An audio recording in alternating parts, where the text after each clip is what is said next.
लोकसभा में नेता प्रतिपक्ष राहुल गांधी ने आज दिल्ली में संसद मार्ग थाने पर तकरीबन 6 घंटे तक धरना दे दिया और इसका असर यह हुआ कि जंतर मंतर के छात्रों के प्रदर्शन पर चली पैलेट गन के अज्ञात आरोपी के खिलाफ एफआईआर थाने में दर्ज करवा दी गई।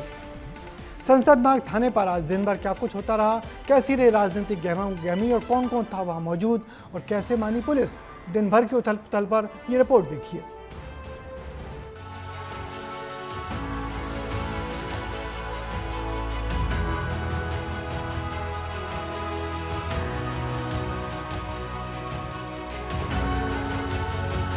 कांग्रेस नेता पहले पैदल मार्च कर संसद मार्ग थाने पहुंचे।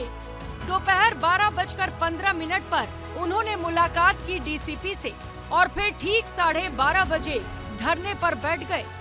धरने में कांग्रेस नेता राहुल गांधी के साथ शैलजा कुमारी, जंतर मंतर पर पैलेट गन का कथित तौर पर शिकार हुआ साहिल और उसकी मां मौजूद थी। राहुल गांधी थाने में साहिल की शिकायत लेकर पहुंचे थे।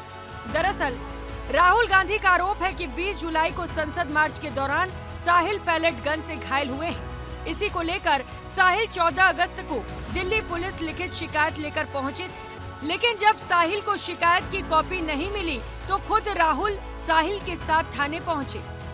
20 जुलाई को पैलेट गन का प्रयोग हुआ, उसका सबूत क्या है? सबूत ये है, देखिए ये है पैलेट। लेडी हार्डिंग की रिपोर्ट जिसमें साफ लिखा है कि इनको एम्स की एरी, जिसमें साफ लिखा है कि इनके शरीर में 200 से ज्यादा छर्रे हैं, आंख में 3 छर्रे हैं, आंख इनकी खो गई है, उस आंख से वो नहीं देख पाएंगे। हालांकि बात नहीं सुनी जाने की वजह से थाने के बाहर ही वो धरने पर बैठ गए। यहाँ पे मैं आपको दिखा रहा हूँ संसद मार्ग थाना है, यहाँ पे राहुल गांधी धरने पे बैठे हैं। दिल्ली पुलिस के आला अधिकारी ज्वाइंट सीपी भी उन्होंने उनसे मुलाकात की, यहाँ मनाने की भी कोशिश की गई है थोड़ी देर पहले, लेकिन राहुल गांधी ने एक किसी की भी बात नहीं सुनी है। वो एक ही चीज पे बैठे हैं, एफआईआर दर्ज क्यों नहीं हो रही। कुछ ही देर में धरने में शामिल होने प्रियंका गांधी भी आ गई। थाने के बाहर एक और कांग्रेस कार्यकर्ता चरखा चलाकर अपना विरोध दर्ज करवा रहे थे, तो वहीं राहुल गांधी डेरा डाले थाने पर बैठे थे। उन्होंने खाना तक धरने पर बैठकर ही खाया। एक और कांग्रेस सरकार को घेरने की कोशिश में थी, तो वहीं बीजेपी ने राहुल गांधी पर फुटेज खाने का आरोप मढ़ दिया।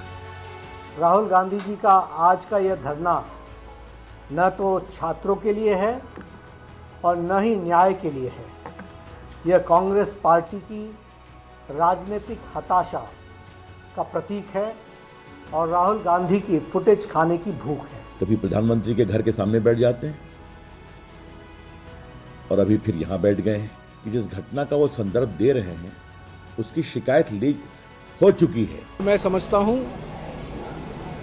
गैर संवैधानिक बात है जो बीजेपी की ओर से इस मुद्दे को ध्रुवीकरण के चश्मे से देख रहे हैं।